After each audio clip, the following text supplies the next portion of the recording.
வணக்கம். இது அரண்சை. நான் தேவா பாஸ்கர். நேர்காணலில் ஆய்வாளர் தோழர் தமிழ் காமராசன் அவர்கள். வணக்கம். வணக்கங்க. ஆதாரம் கேட்கிறது மத்திய அரசு, கன்னடம் தெரிவிக்கிறது திமுக, கீழடி அகழாய்வும் அரசியல் ஆகிறது. இதுதான் தினமலரோட தலைப்புச் செய்தி.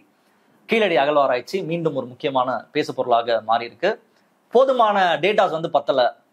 என்ன இன்னும் வெளிப்படையா சொல்லணும்னா, எங்களால் ஒத்துக்க முடியல கீழடிய அப்படின்றது மத்திய அரசினுடைய ஆர்கியாலஜிக்கல் சர்வே ஆஃப் இந்தியாவினுடைய கருத்தாக இருக்கு. அமர்நாத் ராமகிருஷ்ணனை திரும்ப நீங்க உங்களுடைய இன்னும் எங்களை ப்ரூவ் பண்ணுங்க, எங்களை கன்வின்ஸ் பண்ணுங்க அப்படின்ற ரெக்வஸ்ட்டை முன் வச்சிருக்காங்க. அமர்நாத் ராமகிருஷ்ணன் பொறுத்த வரைக்கும் அந்த கீழடி அகழாராய்ச்சியை மேற்கொண்ட அவர் என்ன சொல்லியிருக்காரு அப்படின்னா, நாங்க கரெக்டா என்னென்ன டேட்டாஸ் இருக்கோ, என்னென்ன வழிமுறைகள்ல யூஸ்வலா இந்த அகழ்வாராய்ச்சி நடக்குமோ அதன்படிதான் இந்த அகழ்வாராய்ச்சியும் நடத்தியிருக்கோம். ஸோ இதுக்கு மேல ப்ரூவ் பண்றது ஒன்றும் இல்லை அப்படின்றது அவருடைய கருத்தாக இருக்கு. தமிழ்நாட்டினுடைய முக்கியமான கட்சிகள் எல்லாரும் தங்களுடைய கண்டனங்களை பதிவு செஞ்சிருக்காங்க. மீண்டும் மீண்டும் கீழடி ஒரு அரசியல் ஆக்கப்பட்டு கொண்டே இருக்கு. முதல்ல ஆர்கியாலஜிக்கல் சர்வே ஆஃப் இந்தியாவினுடைய இந்த கருத்தை எப்படி பாக்குறீங்க? அதுல நம்ம நேர்காணல தொடரலாம். எப்படி பாக்குறீங்க இந்த கருத்தை? ஆதாரம் கேட்கிறாங்களான்னு எனக்கு தெரியல. ஏன்னா நேற்று இந்தியன் எக்ஸ்பிரஸ்லையும் ஹிந்துலையும் செய்திகள் வந்துச்சு.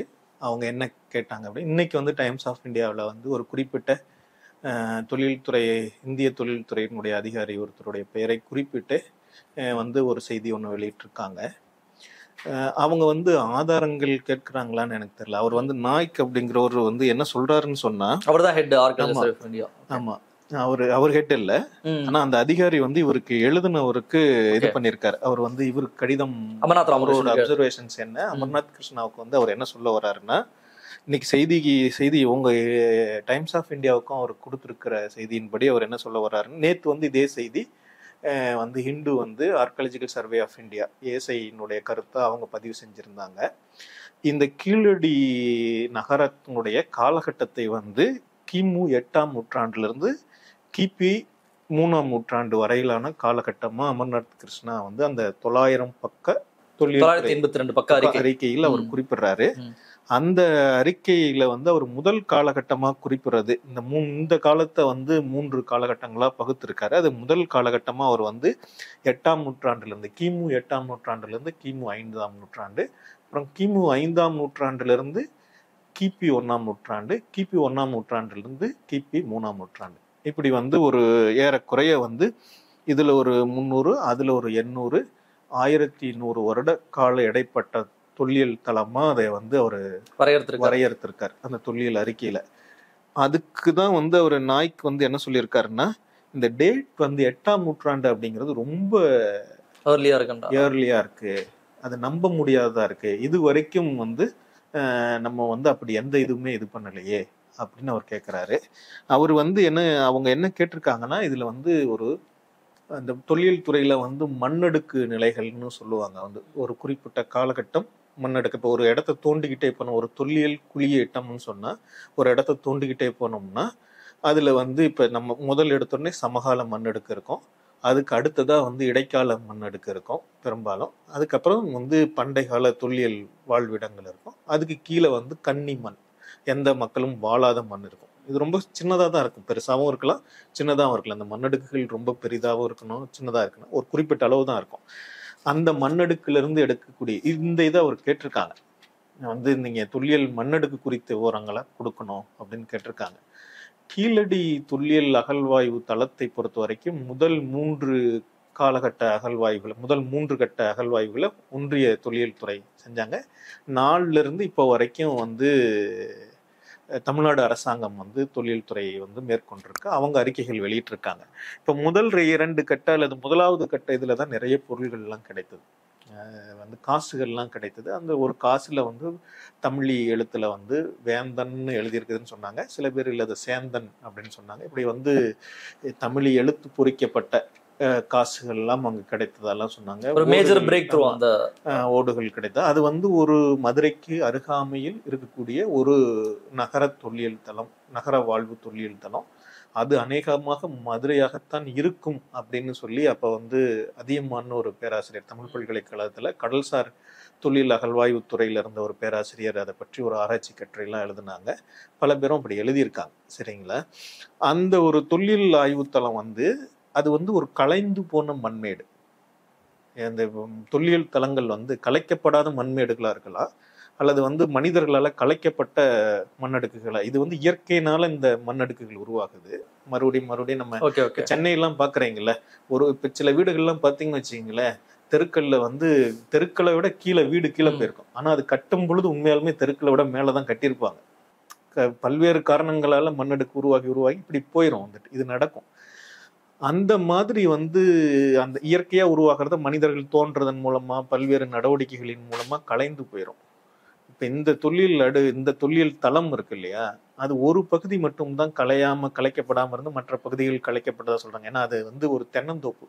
அந்த பகுதி தென்னந்தோப்பு தென்னை வைக்கிறதுக்காக என்ன பண்ணுவாங்க, தோண்டுவாங்க, இதெல்லாம் பண்ணுவாங்க இல்லையா. அதனால அந்த தளம் வந்து தொல்லியல் தளம் அதுல வந்து மண்ணடுக்கு கிடைப்பதற்கான, இந்த மாதிரி மண்ணடுக்கு வகையில கிடைப்பதற்கான வந்து இது வந்து குறைச்சல் தான். ஆனா அவரு வந்து ஏஎம்எஸ், இந்த பானையை சுடுறதன் மூலமா அதுல ஏற்படக்கூடிய மாற்றங்களை வைத்து ஒரு கால கணக்கீட்டு முறை இருக்கு. அந்த கால கணக்கீட்டு முறையெல்லாம் பயன்படுத்தி இருக்கிறதா சொல்லியிருக்காரு. இதெல்லாம் வந்து இதெல்லாம் இருக்கு. ஆனா இதெல்லாம் வந்து அவங்க பொருட்படுத்தாம அவங்க வந்து என்ன சொல்றாங்கன்னா, நீங்க இந்த கணக்கீட்டுப்படி எங்களுக்கு கொஞ்சம் இன்னும் இது பண்ணுங்கன்னு சொல்றாங்க. அது ரொம்ப முக்கியமா கிமு 3ஆம் நூற்றாண்டுக்கு முன்னாடி, ஒரு 500 ஆண்டுகளுக்கு முன்னாடி வந்து இங்க ஒரு தொல்லியல் வாழ்வு தளம், நகர வாழ்க்கை தளம் இருக்குதுன்னு சொல்றீங்களே, அதை எங்களால் நம்ப முடியவில்லை அப்படின்னு சொல்றாங்க. இதுதான் வந்து ஆதாரம் கேட்கல, நம்ப முடியலன்னு சொல்றாங்க. நம்ப முடியல அப்படின்னு சொல்றாங்க. அதுதான் ரொம்ப கம்மியா நிலைப்பாடு. சரிங்களா? ஏன் இப்படி சொல்றாங்க அப்படிங்கறத இதுல இருக்கக்கூடிய கேள்வி. ஏன் இப்படி சொல்றாங்கன்றதுக்குள்ள போறதுக்கு முன்னாடி, கீழடி இது வந்து ஒரு ஆரம்பிச்சதுல இருந்து பயங்கர சர்ச்சை. கீழடி அகழ்வாராய்ச்சி தொடங்கினது அதிமுக ஆட்சி காலத்துல அது தொடங்கப்படுது. 2014 இருந்து 11 வருஷம் ஆயிடுச்சு. அறிக்கையை சமர்ப்பிச்சு அதை வெளியிடுறதுல அவ்வளவு பிரச்சனை. இந்த கேஸ்ட் சென்சஸ் கேட்டுட்டு இருப்பாங்க, அதை வெளியிடுங்க. அந்த மாதிரி வெளியிடவே இல்லை. அதுக்கப்புறம் அமர்நாத் ராமகிருஷ்ணன் மாற்றப்பட்டது அங்கிருந்து. அதுக்கப்புறம் இப்போ திரும்ப வந்து அறிக்கையை விட்டுக்கொள்ள ஏத்துக்க மாட்டோம்னு சொல்றது, நம்ப முடியல அப்படின்னு சொல்றதுல இருந்து, கீழடியை தொட்டதுல இருந்து ஒரு சர்ச்சையாக இருப்பதற்கான காரணம் என்ன இஷ்யூ, ஏன் இவ்வளவு முக்கியத்துவம் வாய்ந்ததாக இந்த இஷ்யூ வந்து அப்பத்துல இருந்து 11 வருஷமா இது இஷ்யூவாகவே ஆகப்பட்டு இருக்கு அப்படின்னா என்ன காரணம்? அது ரொம்ப சாதாரணமாக பார்க்கக்கூடியவர்கள், கீழடி பத்தி பெருசா எதுவும் தெரியாம, அகழ்வாராய்ச்சி பத்தி தெரியாம இருக்கக்கூடியவர்களுக்காக கேட்கிறேன். இதுக்கான காரணம் வந்து இந்திய வரலாறு அப்படிங்கிறது வேத நாகரிகத்திலிருந்து தொடங்குகிறது அப்படிங்கிறது என்ன ஓட்டம் தான் காரணம், வேற எதுவுமே காரணம் இல்லை. இந்திய வரலாறு வேத பண்பாட்டால், வேத நாகரிகத்திலிருந்து தொடங்குகிறது. வேதங்கள் அப்படின்னு ஒரு சில நூல்கள் நம்ம கிட்ட இருக்கு இல்லையா, ஒரு பாடல் தொகுப்புகள், அதுதான் வந்து இந்திய நாகரிகத்துக்கு மூல ஊற்று, இந்திய பண்பாட்டிற்கான மூல ஊற்று, இந்திய வரலாற்றிற்கான மூல ஊற்றும் அதுதான். மற்றதெல்லாம் அதுக்கு ஒத்திசைவானது தான், அதை வந்து வலுப்படுத்தக்கூடியது தான் அப்படிங்கிற ஒரு கருத்தோட்டம், ஒரு எண்ண ஓட்டம் இன்னைக்கு இருக்கிற பாரதிய ஜனதா கட்சிக்கு இருக்கு. வேத நாகரிகம்னா என்ன? இது வந்து வேத நாகரிகம் அப்படிங்கிற ஒரு தொடர் வந்து ஒரு ஆராய்ச்சிக்காரனா இருந்து நான் சொல்லணும்னா இருந்த அது வந்து ஒரு பிழையான தொடர். நாகரிகம் அப்படிங்கிறது பொதுவாக நகர வாழ்வினுடைய எழுச்சியிலிருந்து தொடங்குறதா நாகரிகம். இப்ப கிரேக்க நாகரிகம் அப்படின்னா கிரேக்கத்துல நகரங்கள் இருந்தது, ஒரு 7 நகரங்கள் இருந்தது. அந்த நகர அரசுகளுக்கு இடையிலான மோதல், இது அவங்க படைத்த முக்கியமான கலைப்பொருட்கள், மற்றது வாழ்க்கையில் ஏற்படுத்தப்பட்ட மாற்றங்கள், இதெல்லாம்.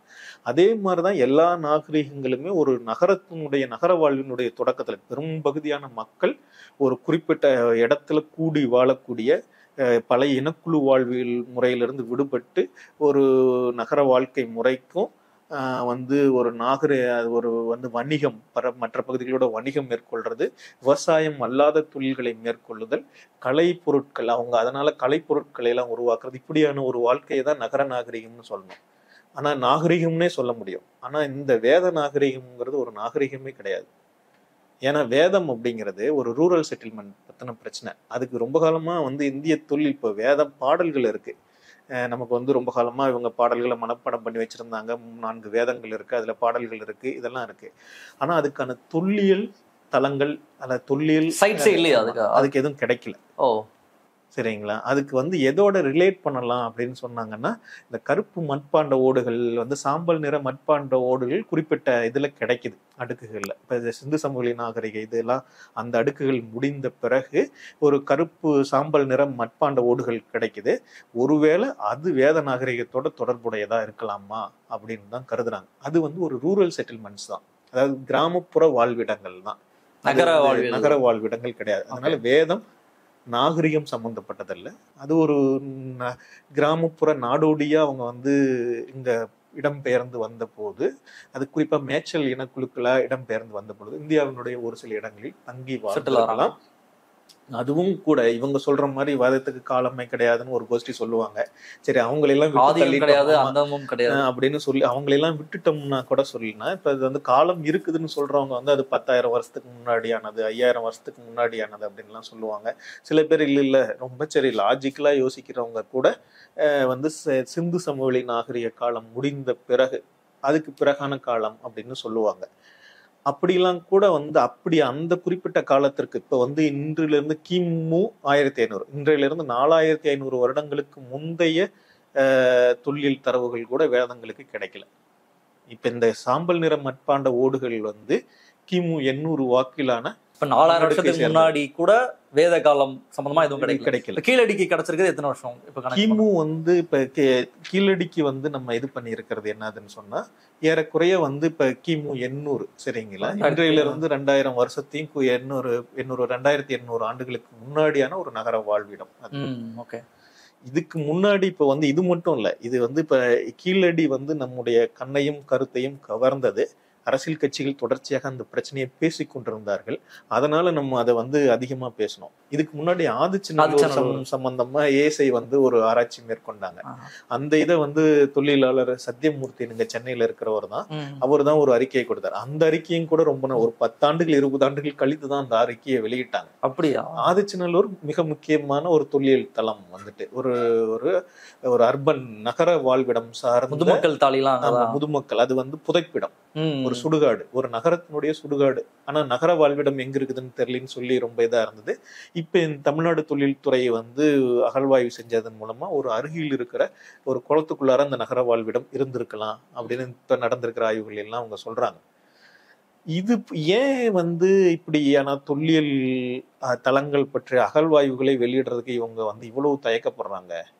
இது வந்து சமகால நான் முன்னாடியே சொன்ன மாதிரி இந்திய தேசத்திற்கான வரலாறு அப்படிங்கிறது வேதங்களில் இருந்து தொடங்குகிறது. வேத பண்பாடு வேத நாகரிகம் சார்ந்தது அப்படிங்கிற கருத்து இந்துத்துவவாதிகள்கிட்ட மட்டும் இல்ல, பொதுவா எல்லார்கிட்டையுமே மிக பெரும்பாலானவர்கள்கிட்ட அப்படியான ஒரு கருத்தோட்டம் இருக்கின்றது. தாராள சிந்தனை. இப்ப சசி தரூர் போன்றவர்கள்லாம் கூட அப்படி பேசுறவங்க, அவங்க காங்கிரஸ் கட்சியை சேர்ந்தவர் தான், அப்படி பேசுறவங்களா தான் இருக்காங்க. இது வெறும் அரசியல்வாதிகள் மட்டுமல்ல, அறிஞர்களாக இருக்கக்கூடிய மிக பெரும்பாலானவர்களிடமும் அப்படியான ஒரு எண்ண ஓட்டம் இருக்கிறது. அதனுடைய ஒரு விளைவு தான் வந்து என்னதுன்னு சொன்னா சிந்து சமவெளியே ஒரு வேத பண்பாட்டோடு நெருக்கமான தொடர்புடையதா அப்படின்னு சொல்லக்கூடிய வாதங்கள்லாம் இப்ப வட இந்தியாவில அதுவும் கிடையாது. அது பொய் நாட்டுக்கு சொல்றது. ஆனா சரஸ்வதி நாகரிகம் என்ன அவங்க என்ன சொல்றாங்கன்னா, சிந்து சரஸ்வதி நாகரிகம்னு அண்மையில ஆளுநர் கொஞ்ச நாளைக்கு முன்னாடி ஒருத்தருக்கு கூப்பிட்டு விருதெல்லாம் கொடுத்தாரு, ஒரு கருத்தரங்கம் நடத்தினாங்க இந்த வைஷ்ணவா காலேஜ்ல. அவரு வந்து இதெல்லாம் சேர்ந்தது யாரும் பிரிச்சு பாக்குறாங்க, நமக்குள்ளார சண்டை மூட்டி விடுகிறார்கள், அப்படிலாம் கிடையாது, எல்லாம் ஒண்ணுதான்னு பேசினாங்க. வட இந்தியாவில் இது இன்னும் அதிகமானது. அந்த இதை வச்சு ஒரு படம், இந்தி படம் கூட வந்துச்சு. அந்த படத்துல வந்து என்னதுன்னா, இப்ப இந்தி படம் மட்டும் அல்ல, மற்ற இதுலயும் வந்து அவங்க என்ன பண்றாங்கன்னா, பசுபதிங்கிறவர் பாருங்க, அவர் ஒரு இந்து தெய்வம் தானே, அங்க இருக்கிறதுலாம் இந்து பண்பாட்டு சின்னங்கள் தான், ஆகவே இது வந்து வேத இந்து பண்பாட்டோடு தொடர்புடைய தலங்கள் தான் அப்படிங்கிற ஒரு எண்ண ஓட்டத்தை தான் இது பண்றாங்க. இன்னும் வந்து வட இந்தியாவில் என்ன பண்றாங்கன்னு சொன்னா, இப்ப துவாராகைன்னு ஒரு நகரம் இருக்கு. இப்ப நீங்க நாகார்ஜுனா படமா என்னமோ ஒருத்தர் அவங்க அப்பா நடிச்ச படம்னு நினைக்கிறேன். இந்த ஒரு பழைய படத்துல எல்லாம் கூட ஒரு இந்த இந்த இன்னைக்கு இருக்கக்கூடிய கட்ச் பகுதியில, குஜராத்துடைய அந்த கட்ச் பகுதிக்குள்ளார உள்ளுக்குள்ளார வந்து கடலுக்குள்ளார மறைஞ்சு போயிட்டு துவாரகா அப்படிங்கிற ஒரு நகரம் ஒண்ணு இருக்கு. அங்கதான் கிருஷ்ணர் வாழ்ந்தாரு. அந்த இடத்தை தோண்டி பாக்குறதுக்கு ஏராளமான செலவு பண்ணிட்டு இருக்காங்க. இந்த இந்திரஜித்தம் அப்படின்னு வந்து இதுல நடந்த மகாபாரதத்துல சண்டை நடந்த இடம் எங்க, போர்க்களம் எங்க, அங்க வந்து இவ்வளவு 1000 பேர் செத்து போயிட்டாங்கன்னு சொல்றாங்கல்ல, அதை ஏதாவது கண்டுபிடிக்க முடியுமான்னு இந்திய தொழில்துறை மெனக்கெட்டு பல கோடி ரூபாய் செலவு பண்ணிட்டு இருக்காங்க. ஆனா வந்து இப்படி ஒரு புராண இதை பற்றிலாம் அவங்க வந்து தீவிரமா கவலைப்பட்டு இப்படி நடத்தக்கூடிய தொல்லியல் தலங்கள், தொல்லியல் ஆய்வுகளுக்கு பணம் செலவழிக்கிறாங்க. அது மட்டும் இல்லாமல் இப்படியான கருத்துக்களை உருவாக்குவதற்கும் பரப்புவதற்கும் எக்கச்சக்கமான ரூபாயை செலவு பண்றாங்க.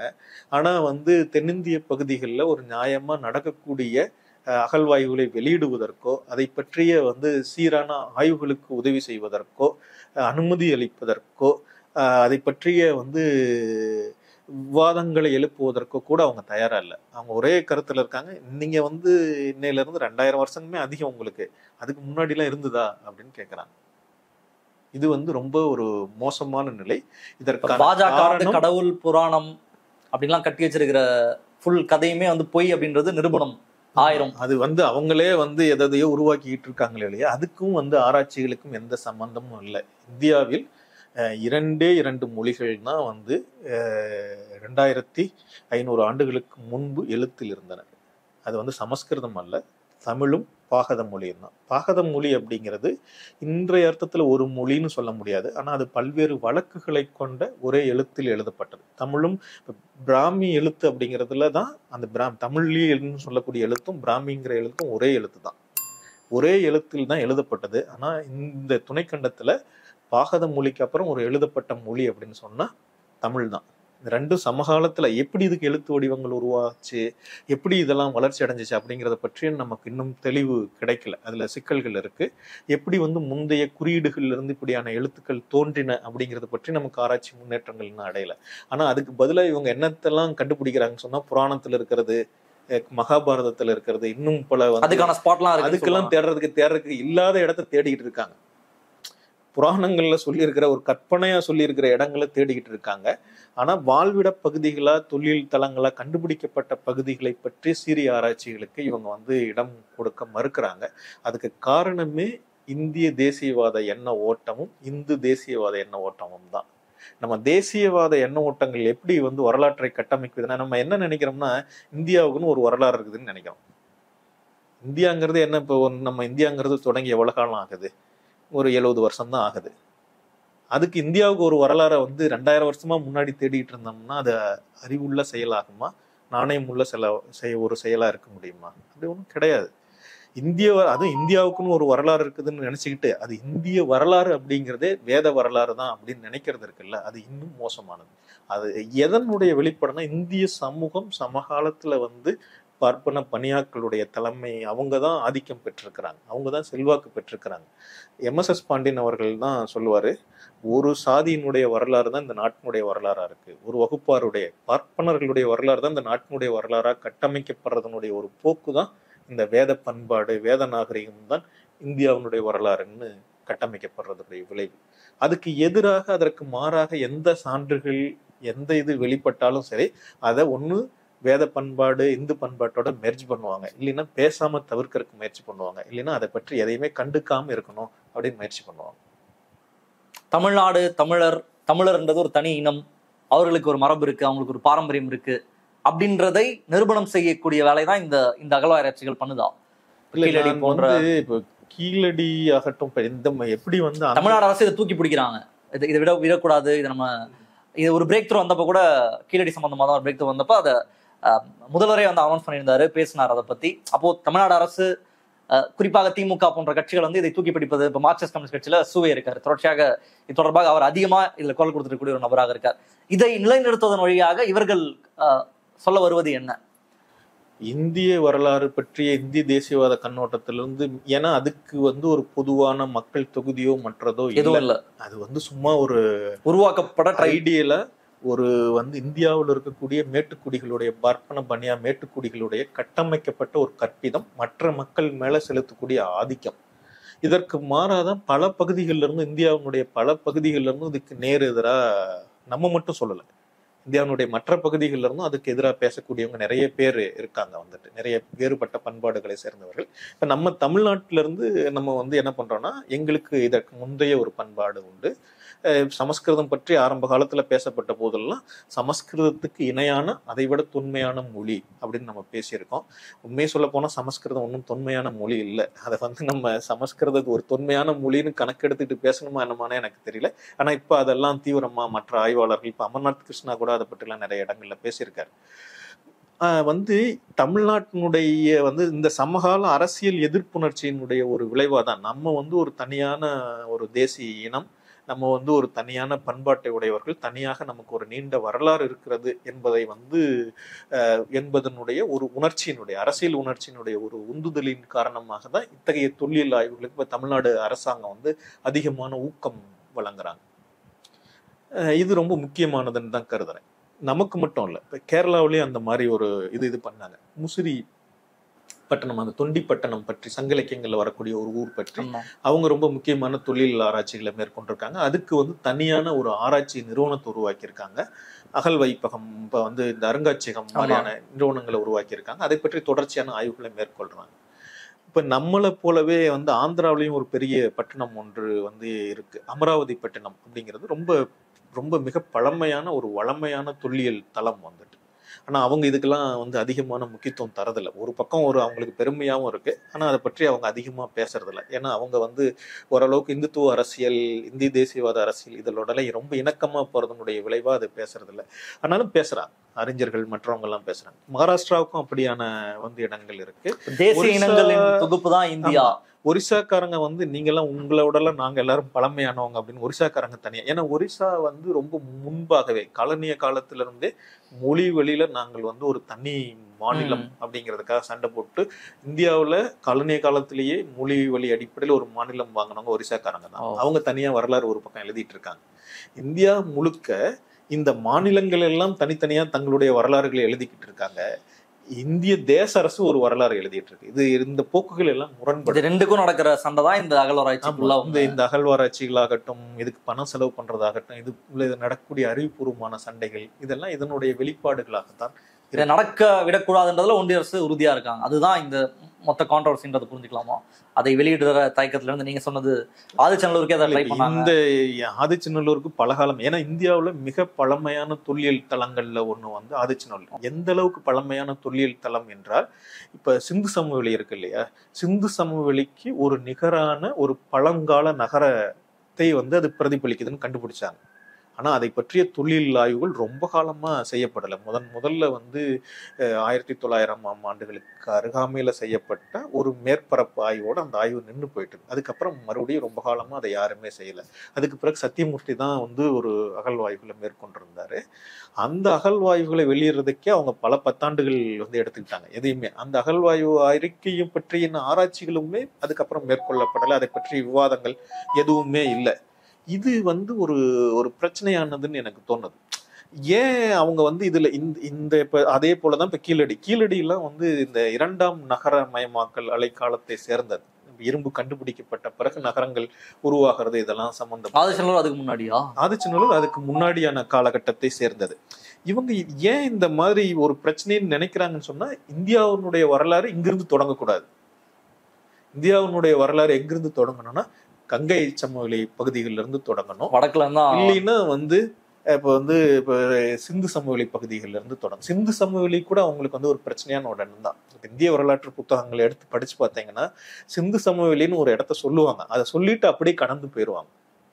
அவ்வளவு பெரிய இப்ப ஒரு நகர நாகரிக இந்திய பண்பாடு வேத பண்பாடு, இந்திய பண்பாடு வேத நாகரிகத்திலிருந்து தோன்றியது அப்படின்லாம் சொல்றாங்கல்ல. கொஞ்சம் கூட வந்து நம்ம அறிஞர்கள் கவலையே இல்லாம அப்படி சொல்றாங்கல்ல. ஆனா நமக்கு வரலாற்றுல ரொம்ப பழமையான நகர நாகரிகம் அப்படின்னு சொன்னா சிந்து சமவெளி தான். மிக பரந்த நிலப்பரப்புல உருவாகி இருந்த மிகப்பெரிய நகர நாகரிகம். உலகத்தினுடைய மற்ற முதல் அலை நகர நாகரிகங்கள் போல ஒரு நகர நாகரிகம். அப்படி இருந்த நகர நாகரிகம் அதுக்கு பிறகு என்னாச்சு? அதுக்கு பிறகு இந்தியா முழுக்க அதனுடைய தொடர்ச்சி என்ன? இந்திய பண்புகள், இந்திய நாட்டு மக்களுடைய வாழ்க்கையில அதனுடைய தொடர்ச்சி என்ன அப்படிங்கறத பற்றி எந்த பேச்சுமே இல்லை. ஆய்வுகளும் நம்ம பெருசா செய்யல, எந்த பேச்சுகளுமே இல்லை. சிந்து சமவெளி பற்றி செரின் ரத்னாகர் அப்படின்னு ஒரு அம்மையார் இருக்காங்க. அவங்க ஒரு உலகளாவிய தொல்லியல் அறிஞர். JNU ஜவஹர்லால் நேரு பல்கலைக்கழகத்துல தான் இருந்தவங்க. அவங்க வந்து சொல்லும் பொழுது சிந்து சமவெளி நாகரிகத்தினுடைய தொடர்ச்சி இந்தியா முழுக்க பல்வேறு பகுதிகள் இருக்கு. சக்கரங்கள் ஆகட்டும், பல்வேறு தொழில்நுட்பங்கள் ஆகட்டும், இதெல்லாம் வந்து அந்த நகர நாகரிகத்தினுடைய தொடர்ச்சியா தான் நம்ம கிட்ட இருக்கு அப்படின்னு சொல்லி அவங்க வாதிடுறாங்க. அதனுடைய பல பண்பாட்டு தொடர்ச்சிகள் நம்ம கிட்ட இருக்கு அப்படின்னு சொல்றாங்க. வேத பண்பாட்டு அப்படி எந்த தொடர்ச்சியும் கிடையாது. வேத கடவுள்கள், இப்ப பாடல்கள் இருக்கிற மாதிரியான கடவுள்களே நம்ம கிட்ட கிடையாது. அதுல இருக்க கடவுளும் இங்க இருக்க அந்த கடவுள்கள் வந்து வேத இதுல இருக்கக்கூடிய எந்த கடவுள்களுமே இதுல யாருமே கிடையாது. இந்திய பண்பாட்டுல சமகாலத்துல நம்ம மக்கள் வழங்கக்கூடிய எந்த கடவுள்களுமே வேதத்துல இல்லை. வேதத்துல இருக்கிற கடவுள்கள் யாருமே சமகாலத்துல இல்லை. அது எப்படி இந்திய பண்பாட்டினுடைய இதுவா மாற முடியும்? அது சிக்கல் வந்து அதுக்கு பதிலாக தான் இவங்க இது வந்து ரொம்பவும் மூடி மறைச்சு ஒரு அறிவு நாணயமற்று இந்திய வந்து அதிகார வர்க்கமும் அறிவு ஜீவிகள் அப்படின்னு அழைக்கப்படுறவங்களும் அறிவாளிகளும் மறைச்சிட்டு இதை பேசுறதுக்கு முயற்சி பண்றாங்க. அதுக்கு எதிரான பேச்சு தான் தொடர்ச்சியா வந்து மற்ற எல்லா பகுதிகளில இருந்தும் தொடங்குது. நம்ம வந்து இந்த மற்ற பகுதிகளை இப்ப நம்ம எப்படின்னா நம்ம ஊர் பற்றி மட்டுமே நம்ம எப்பயுமே கவலைப்படுறோம். நம்ம வந்து மற்ற பகுதிகளை பற்றியும் இன்னும் கூடுதலாக கவனத்தில் எடுத்துக்கிட்டு எல்லாரும் கூடயும் சேர்ந்து வேலை செஞ்சோம்னா இன்னும் வலுவாக இந்த சண்டையை முன்னெடுக்க முடியும்னு நான் இந்த தமிழ்நாட்டுல நீங்க சொன்ன மாதிரி கீழடியில ஆதிச்சநல்லூர்கள் வேற எங்க நடந்திருக்கு எனக்கு தெரியல. இந்த பகுதிகளில் நடந்த அகழ்வாராய்ச்சியில சாதி தொடர்பான ஏதாவது ஒரு கண்டுபிடிப்புகள்லாம் இருந்துச்சா? சாதி இருந்துச்சு இல்ல அப்படின்றது தொடர்பான ஐடென்டிஃபிகேஷன்லாம் இருந்ததா? இல்ல இப்ப சாதியை வந்து எப்படி கண்டுபிடிப்பீங்க அகழ்வாராய்ச்சி தலங்கள்ல? ஏன்னா அது நிறைய இடத்துல இப்போ கீழடி வந்தப்பையும் சரி இதுக்கு முன்னாடியுமே சரி நான் இதை பத்திலாம் பார்க்கும்பொழுது என்ன சொல்லுவாங்கன்னா தமிழ்நாட்டுல வந்து தமிழ் மக்கள் கிட்ட சாதின்ற ஒரு கூற்றோ அடையாளமோ எதுவும் இல்லைன்ற மாதிரி சொல்லி பிரச்சனைன்னு வச்சுங்களேன். இப்ப சாதி அப்படிங்கிறது வந்து அதற்கான சான்றுகள் இல்லை. வாழிட வேறுபாடுகள், ஒரு இடத்துல இருந்து இன்னொரு வந்து தனியான குடியிருப்புகள் இருக்கும், இதெல்லாம் தான் வந்து இதுன்னு சொன்னோம்னா அந்த மாதிரியான வந்து அந்த மாதிரி பரந்த ஒரு நகரத்தையே நம்ம இன்னும் நம்முடைய ஆராய்ச்சிகள் இப்போ வரைக்குமே பெரும்பாலும் நகர தொல்லியல் தலங்களை நோக்கி தான் இருக்கு. கிராமப்புற தொல்லியல் தலங்களை பற்றி நம்ம ரொம்ப குறைச்சலா தான் செஞ்சிருக்கோம். ராஜன் சார் சில பகுதிகளில் வந்து இப்போ கொல்லிமலை இந்த இது கொடைக்கானல் பகுதியை சேர்ந்த சில பகுதிகள் மற்ற பகுதிகள்லாம் கிராமப்புற அல்லது நகர இந்த மலை சார்ந்த பகுதிகளில் இருக்கிற தொல்லியல் தலங்களையும் வந்து அவங்க இது செஞ்சிருக்காங்க. பூங்குன்றன்னு வந்து தமிழ்நாட்டினுடைய தொழில்துறையில உதவி இயக்குனராக பணியாற்றி ஓய்வு பெற்றவங்க, அவங்களுடைய கருத்து என்னதுன்னு சொன்னா நம்ம பரவலாக கிராமப்புற வாழ்விடங்கள் பற்றி சங்க காலத்துல இருந்த கிராமப்புற வாழ்விடங்கள் பற்றியும் மேற்கொள்ளணும். சங்க காலம் மட்டும் இல்ல, தொல்லியல்ங்கிறது ஏதோ பழங்காலம் பற்றின ஆராய்ச்சி மட்டும் இல்ல, அதற்கு பிறகான ரொம்ப அண்மை காலம் வரைக்கும் இருக்கக்கூடிய வந்து விரிவான அகழ்வாராய்ச்சிகளை மேற்கொள்ளணும். இந்த பழம்பொருள்களை சேகரித்து காட்சிப்படுத்தணும். இதை காட்சிப்படுத்தினீங்கன்னா தான் நம்ம வாழ்க்கை எப்படியெல்லாம் மாறி வந்திருக்கு அப்படின்னு உங்களுக்கு தெரியும். ஒண்ணுமே சாதாரணமா நீங்க ஒரு இதை எடுத்துக்கங்க, ஒரு ஆட்டுக்கல் எடுத்துக்கங்களேன். பழங்காலத்துல ஆட்டுக்கற்கள் எப்படி இருந்தது, அதுக்கப்புறம் எப்படி எல்லாம் மாறி வந்திருக்கு, இது எல்லாத்தையும் சேர்த்து நம்ம வந்து ஒரு இடத்துல காட்சிப்படுத்தினோம்னா தான் இப்ப மாணவனுக்கு நீங்க என்னதான் பாடப்புத்தகத்துல எழுதி சொன்னீங்கன்னாலும் கூட நம்ம வாழ்க்கை எவ்வாறு மாறி வந்திருக்குது அப்படின்னு இப்படியான காட்சிப்படுத்தினாதான் தெரியும். அதுக்கு தான் வந்து அருங்காட்சியகங்கள் ரொம்ப முக்கியமானவை.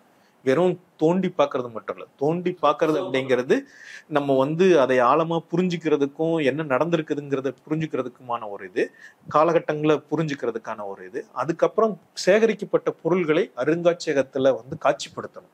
இதன் மூலமா தான் வரலாறு. அதுக்கப்புறம் ஆராய்ச்சிகள் நமக்கு தேவை, கூடுதலான ஆராய்ச்சிகள் நடந்தாதான் ஒட்டுமொத்தமான காலத்தை புரிந்து கொள்ள முடியும். சாதி அல்லது சாமி அப்படிங்கிறது பற்றி எல்லாமே வந்து ரொம்ப சிக்கலான ஒண்ணுன்னு நினைக்கிறேன். வந்துட்டு அதெல்லாம் வந்து நம்ம இப்ப வந்து கடவுள் பற்றிய கருத்துக்கள் மற்றதெல்லாம் வந்து எப்படி இருந்திருக்கும் அப்படின்னு நமக்கு தெரியல. சரிங்களா?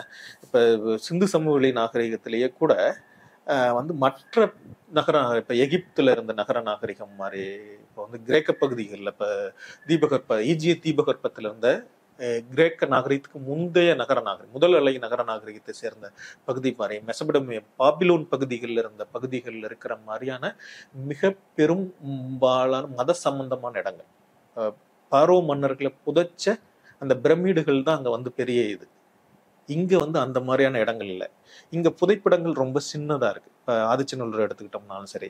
ஆனா இப்ப இங்க வந்து இதுல வந்து அப்படியான புதைப்படங்களை கண்டுபிடிக்க முடியல. புதைப்படங்கள் தனியா வந்து அவங்களால சிந்து சமவெளி நாகரிகத்துல கண்டுபிடிக்க முடியல.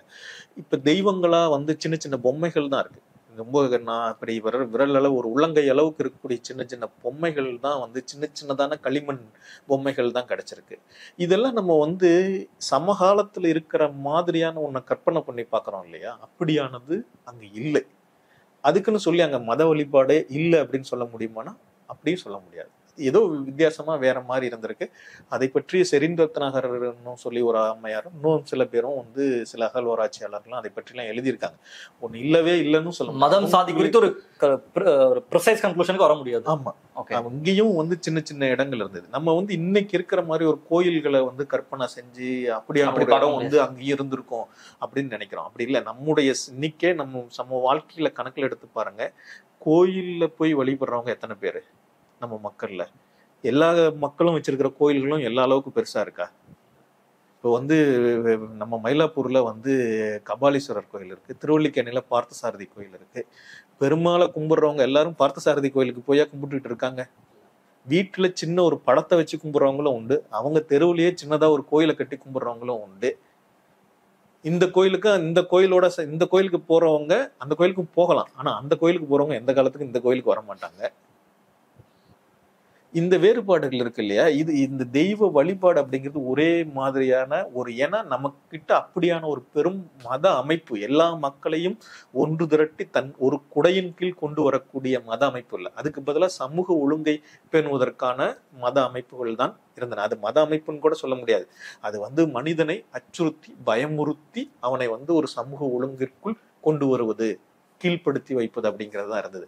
அதனால சாதியை பற்றி பழங்கால இதுல எல்லாம் ஏன்னா சாதி அப்படிங்கிற அமைப்பெல்லாம் ரொம்ப இடைக்காலத்தை சேர்ந்தது, ரொம்ப பழங்காலத்துல இருந்தது அப்படின்னு சொல்றதுக்கு இல்லை. அதே மாதிரி இந்திய நிலப்பரப்பு முழுக்க ஒரே மாதிரியும் அது இல்லை, வெவ்வேறான சாதி இடை வந்ததுதான் அப்படின்றத ப்ரூவ் பண்ணுது. இந்த மாதிரியான கடவுள், சாதி அமைப்பு, வர்க்க வேறுபாடுகள், வித்தியாசங்கள் இதெல்லாம் இடையில வந்ததுதான். இது எல்லாமே நாகரிகத்தினுடைய ஒரு அம்சமும் கூட. ஏழை பணக்காரனா மாறுறது, மேல் சாதி மனிதனா கீழ் சாதி மனிதனா மாறுறது, இதெல்லாம் மனிதர்களுடைய இந்த நாகரிக வரலாற்றில் ரொம்ப அண்மை கால தன்மைகள் தான். இதுக்கெல்லாம் ரொம்ப பழங்காலத்திலேயே இருந்தது அப்படின்னு சொல்றதுக்கு ஒன்றும் இல்லை. ஏன்னா இது உலகம் முழுக்கவே ஒரு பொதுவான உண்மை. எல்லாருமே எல்லா உலகத்தில் இருக்கிற மானிடவியலாளர்கள், தொல்லியல் அகழ்வாராய்ச்சி இப்போ ஆரம்ப காலத்துல என்ன பண்ணாங்கன்னா, இந்த தொல்லியல் தலங்கள்ல நடக்கக்கூடிய மனிதனை புதைச்சி வச்சிருக்கிற ஒரு இடம், இப்படி இந்த மாதிரியான இடங்கள்லாம் கண்டுபிடிக்கும் பொழுது, இவங்கெல்லாம் பயங்கரமா இதெல்லாம் நம்பி இருப்பாங்க போல இருக்கு அப்படின்னு தான் நினைச்சாங்க. சின்ன சின்ன ஏதாவது ஒரு வழிபாட்டு பொருள்கள் கண்டுபிடிக்கும் பொழுதோ மற்றதோ இருக்கிற மாதிரி இவெல்லாம் ரொம்ப மனிதர்கள், இந்த மாதிரி பழங்கால மனிதர்கள்லாம் ரொம்ப மத நம்பிக்கை உள்ளவங்க, கடவுள் நம்பிக்கை உள்ளவங்க அப்படின்னு தான் நினைச்சாங்க.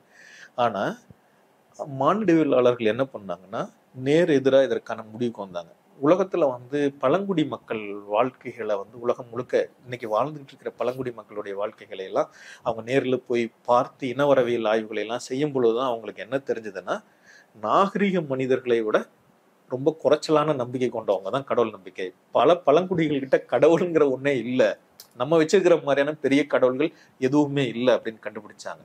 அப்ப அவங்க வச்சிருக்கிற ஆர்டிஃபெக்ட்ஸ், அவங்க பொருள்கள், வாழ்க்கை பொருள்கள், மற்றது இதெல்லாம் சூழல்கள்லாம் கணக்கில் எடுத்துக்கும் பொழுதுதான் அந்த பழங்கால நாகரிகத்தை விளக்குவதற்கு அவங்களுக்கு விளக்கம் கிடைச்சது. அதெல்லாம் அந்த அடிப்படையில் இல்லை, அவங்க வேறொரு தன்மையில் அதையெல்லாம் செஞ்சுக்கிட்டு இருந்தாங்க அப்படிங்கிறதுக்கெல்லாம் எழுதியிருக்காங்க. நம்ம ஊரை பற்றியுமே நிறைய பேர் அந்த மாதிரி, இப்போ டிடிஓ சாம்பி ஆகட்டும் அல்லது மற்ற ஆராய்ச்சிக்காரர்களை இப்படியான கூர்மையான பார்வையுடையவங்களா நிறைய பேர் எழுத செஞ்சிருக்காங்க. இப்போ ஒரு கன்க்ளூசிவான ஒரு ஃபேக்டுக்கு வர முடியல அப்படின்ற பட்சத்துல ஏன் இந்த அகழ்வாராய்ச்சிலாம் ஏதோ தோண்டிட்டு இருக்காங்க, ஏதோ பண்ணிட்டு இருக்காங்க, ஏன் இதெல்லாம் ரொம்ப முக்கியம், இதெல்லாம் நான் கண்டுக்க மாட்டேன் அப்படின்னு இருந்தா அது சரியானதா? இதை பத்தி எனக்கு பெரிய ஒரு மதிப்பீடு கிடையாது. அதாவது நீங்க சொன்னீங்களே இப்ப ஆந்திரால பெருசா இன்ட்ரெஸ்ட் எல்லாம் காட்டுறது இல்லைன்னு, அப்படி ஒரு ஸ்டாண்ட் எடுக்கிறோம் அப்படின்னா அது நமக்கு ஏதாவது ஒரு வகையில ஒரு லாஸா இல்லை எப்படி பார்க்கலாம்? அதை முதல்ல ஆந்திராவில் அக்கறை காட்டாததுக்கு காரணமா நான் சொன்னது அவங்க சொந்த மொழியின் மீதும் அவங்க சொந்த பண்பாட்டின் மீதும் அக்கறை இல்லாததுனாலதான் அது வருது. ஏன்னா அது ஒரு அரசியல் காரணம். அங்க இருக்கிற அரசியல்வாதிகள் இந்திய தேசிய அரசியலோட, இந்து தேசியவாத அரசியலோட ரொம்ப நெருக்கமா பிணைச்சுக்கிறதுனால அது ரொம்ப மோசம். ஏன் அப்படின்னு சொன்னா, சமகாலத்துல நம்ம வாழ்றதுக்கு நம்ம ஒரு தனித்த பண்பாட்டையும் மொழியையும் உடையவர்கள் அப்படிங்கிற உணர்ச்சி ரொம்ப அவசியமானது. இது ஏதோ சமகால வாழ்க்கையில இருந்து தனிமைப்படுத்தப்பட்ட ஒன்று அல்ல.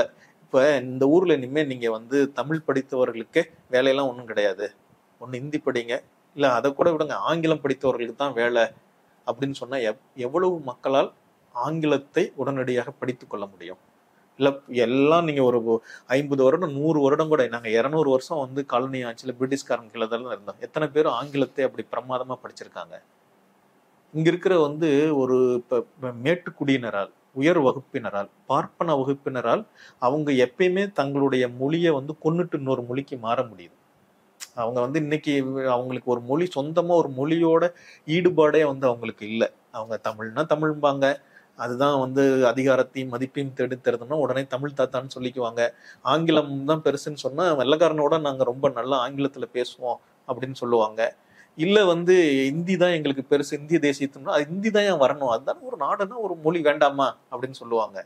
இந்த பேச்சுக்கள் எல்லாம் சாதாரண பல்வேறு பண்பாடுகளையும் பல்வேறு மொழிகளையும் கொண்டிருக்கிற மக்களை ஒரு வன்முறையால அடக்கி ஒடுக்கிறது.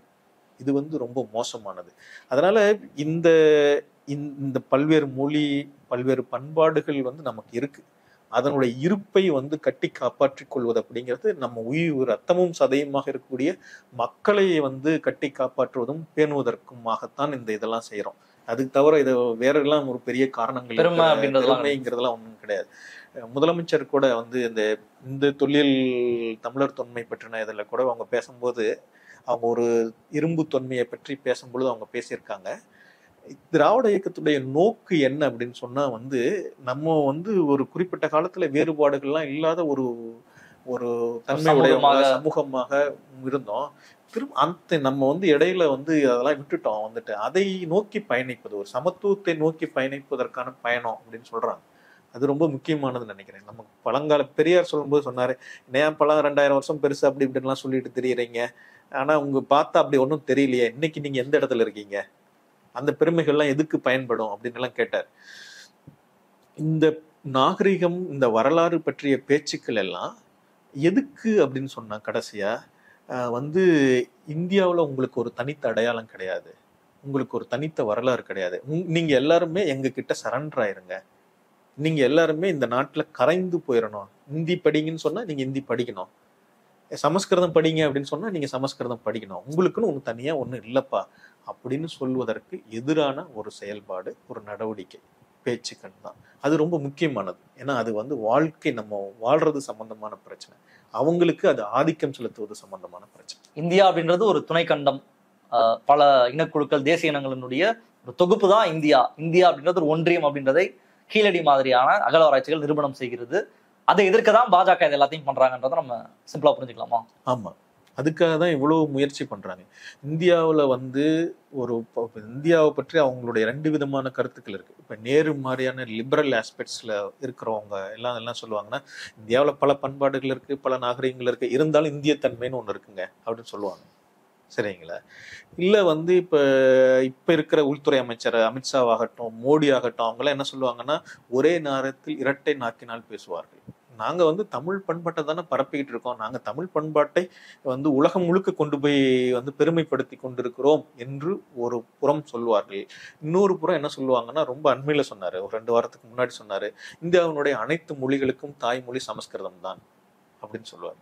இந்தியாவில் எந்த ஒரு மொழிக்கும் தாய்மொழியே கிடையாது சமஸ்கிருதம். நமக்கு மட்டும் இல்ல, மராத்திக்கு மட்டும் இல்ல, இந்தின்னு இன்னைக்கு சொல்றாங்கல்ல, இந்துஸ்தானிக்கு கூட அது தாய்மொழி கிடையாது. அபிப்பிரம்சம் அப்படின்னு சொல்லக்கூடிய பாகத்தினுடைய சிதைவுல இருந்து உருவான மொழிகள் தான் மற்ற மொழிகள் எல்லாம். சமஸ்கிருதம் ஒரு செயற்கையாக உருவாக்கப்பட்ட மொழி. ஏன் இப்படி வந்து இந்திய பண்பாட்டையும் நாகரிகத்தையும் ரொம்ப சுருக்கி அதனுடைய பன்முகத்தன்மையை ரொம்ப குறுக்கி வைக்கணும்னு நினைக்கிறாங்க அப்படின்னு கேட்டா, இந்தியாவுடைய இந்த பரந்துபட்ட மக்களை, பல்வேறு பண்பாடுகளையும் பல்வேறு மொழி வழக்குகளையும் கொண்டிருக்கக்கூடிய மக்களை ரொம்ப சுருக்கி காட்டுவதற்காக தான் அதை செய்யறோம். யூஆர் அனந்தமூர்த்தி அப்படின்னு சொல்லிட்டு கன்னடத்தை சேர்ந்த எழுத்தாளர், அவரு சங்க இலக்கியங்கள்லாம் நிறைய வந்து ஆங்கிலத்துல மொழியாக்கம் செய்தவர். வந்துட்டு அவரு ஒரு முறை சொல்லும் போதுதான் சொல்லுவார், ஒவ்வொருத்தரும் அவங்க மொழியுடன், அவங்க பண்பாட்டுடன், அவங்க வரலாற்றுடன் இருப்பதுதான் இந்திய கூட்டாட்சி என்பது நிலைத்திருப்பதற்கான வழி அப்படின்னு சொல்லியிருப்பார். அந்த மாதிரி இந்தியாங்கிற ஒரு கூட்டாட்சி இருக்கணும், இந்தியாங்கிற ஒரு நாடு இருக்கணும் அப்படின்னு சொன்னா நம்மலாம் இருக்கணும். நம்மலாம் இல்லைன்னு ஆனா இந்தியாங்கிற ஒண்ணு இருக்காது. அதுதான் பிரச்சனை. ஆனா அவங்க என்ன பண்றாங்கன்னு சொன்னா, நம்மை போன்ற வந்து மொழி பண்பாடு இது எல்லாத்தையும் அழிச்சிட்டு அவங்க வந்து இந்தியாங்கிற ஒண்ணு உருவாக்குறதுக்கு திரும்ப திரும்ப முயற்சி பண்றாங்க. அழிக்கணும் அப்படிங்கறதோட அடையாளத்தையும் அழிக்கணும் அப்படிங்கறதோட இது என்னதுன்னு சொன்னா, சஃபர் பண்றது. அதை வந்து நீ பேசக்கூடாது, உன்னுடைய அடையாளத்தை, உன்னுடைய இதை பேசக்கூடாது அப்படின்னு திரும்ப திரும்ப முயற்சி எடுக்கிறாங்க. அதனுடைய விளைவு தான் இப்படியான இது கீழடி மாதிரியான இப்போ ஒரு தொழில் ஆய்வு தளத்துல அவங்க வந்து பணம். இப்போ ஒரு முறை கேரவன் வந்து ஒரு 2-3 இதழ்களுக்கு முன்னாடி ஒரு வெளியிட்டு இருந்தாங்க.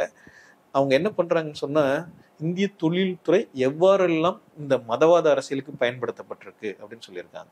என்ன பண்றாங்க, இப்ப முன்னாடி ராமர் கோயில், இப்ப பாபர் மசூதியில போய் தோண்டி பார்த்து ஏதோ இருக்குது அப்படின்னு தோண்டி பார்த்து கண்டுபிடிக்கிறதுக்கு போய் ஏதோ ஒன்ன சொல்லிக்கிட்டு இருந்தாங்க.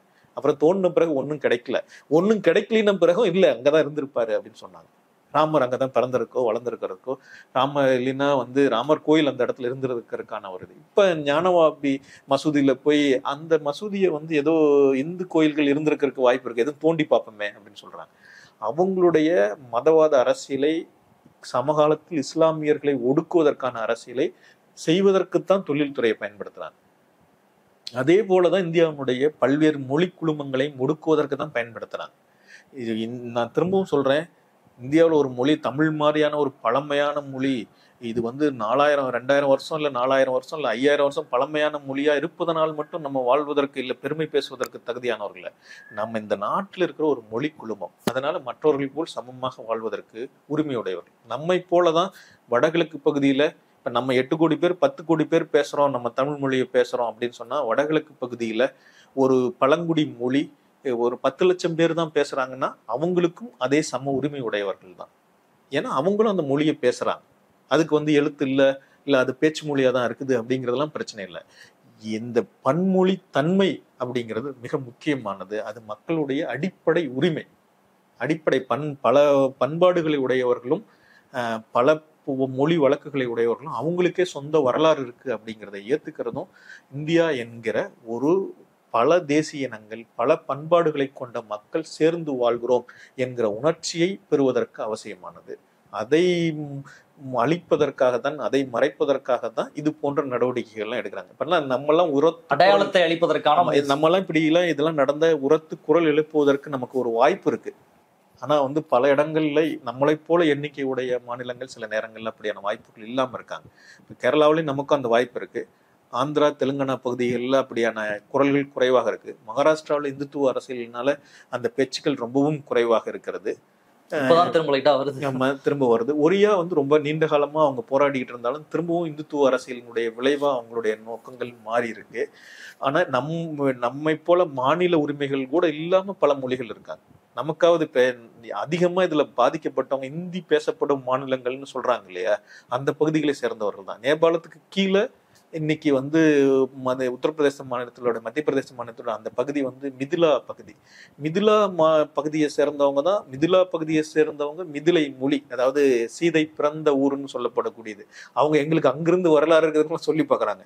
அவங்க இந்திய அரசியலமைப்பு இயற்றப்படும் பொழுது நிறைவேற்றப்படும் பொழுது 48 எங்களுடைய மொழி இதுல மைத்திலி மொழி இதுல இடம்பெறணும்னு சண்டை போட்டாங்க. அட்டவணை 8வது அட்டவணையில் இடம்பெறணும்னு சண்டை போட்டாங்க. எங்களுக்கு தனியான ஒரு மாநிலம் வேணும்னு கேட்டாங்க. எங்க மொழிக்காக ஒரு மாநிலம் வேணும்னு கேட்டாங்க. ஆனா அவங்களுக்கு கொடுக்கல. ரொம்ப காலம் கழிச்சு இப்பதான் 8வது அட்டவணையில அவங்களுடைய மொழி இடம்பெற்றிருக்கு. பழங்குடி மொழிகள் அப்பயே அரசியலமைப்பு இயற்றப்படும் பொழுதே கேட்டாங்க. சந்தாலி, கோண்டி இந்த மொழிகளுக்கு எல்லாம் கேட்டாங்க. ரொம்ப காலமா கொடுக்கல. இப்பதான் ஒரு சில பழங்குடி மொழிகளை இடம்பெற்றிருக்காங்க. 22 மொழிகள் தான் இப்ப இன்னும் 38 மொழிகள் 8வது அட்டவணையில தங்களுடைய இந்தியாவில் பேசப்படுற மொழிகள் அப்படிங்கிற அங்கீகாரம் வேணும்னு கேட்கறாங்க. அதுக்கு கூட கொடுக்க மறுக்கிறாங்க. ஆனா இந்த மொழிகள் எல்லாம் தான் இந்திய மக்களுடைய மொழிகள். இதுதான் இந்தியாவினுடைய ஆட்சி மொழிகள். இவைதான் இந்தியாவினுடைய தேசிய மொழிகள். அப்படியான ஒரு எண்ணத்தை, அப்படியான ஒரு போக்கை அழித்து இந்தியாங்கிற ஒரு தேசம் அப்படின்னு ஒண்ணு இருக்கு. அதுக்கு ஒரு பண்பாடு தான் இருக்குது. அது வேத பண்பாடு தான். அது வேத நாகரிகம் தான். அதுக்கு ஒரு மொழி தான் இருக்குது. அதுக்கு சமஸ்கிருதம் தான். அந்த சமஸ்கிருதத்தினுடைய இந்த கால வடிவம் தான் இந்தி. ஆகவே நீங்க இதெல்லாம் ஏத்துக்குங்க என்கிற அரசியலினுடைய ஒரு வெளிப்பாடு தான் இது போன்ற நடவடிக்கைகள். இது போன்ற நடவடிக்கைகள் அவங்க இன்று நேற்றும் அல்ல, தொடர்ச்சியாக அதை செய்து கொண்டிருக்கிறார்கள். ரொம்ப நன்றி சொல்ல. ரொம்ப விரிவாக பேசியிருக்கோம். மக்கள் பார்த்து என்ன சொல்றாங்க பார்ப்போம். இன்றைய தான் நிகழ்ச்சியில் கலந்து உங்களுடைய கருத்துக்களை பண்ணுமே. ரொம்ப நன்றி. மற்றவர்கள் சந்திப்போம். நன்றி, வணக்கம். அரண்சை நண்பர்களுக்கு வணக்கம். அரண்சை ஊடகம் சுயேட்சையாக இயங்குவதற்காகவே உருவாக்கப்பட்டது. நாம் செய்கிற வேலை உண்மையிலேயே மக்களுக்காக செய்கிறோம் என்பதை நீங்கள் நம்பினால், வாய்ப்பு இருந்தால் இந்த ரேசர் பே கியூஆர் கோடுக்குள்ளே நீங்கள் அதை ஸ்கேன் பண்ணி எங்களுக்கு உங்களால் இயன்றதை விருப்பம் இருந்தால் ஆதரவு தெரிவிக்கலாம்.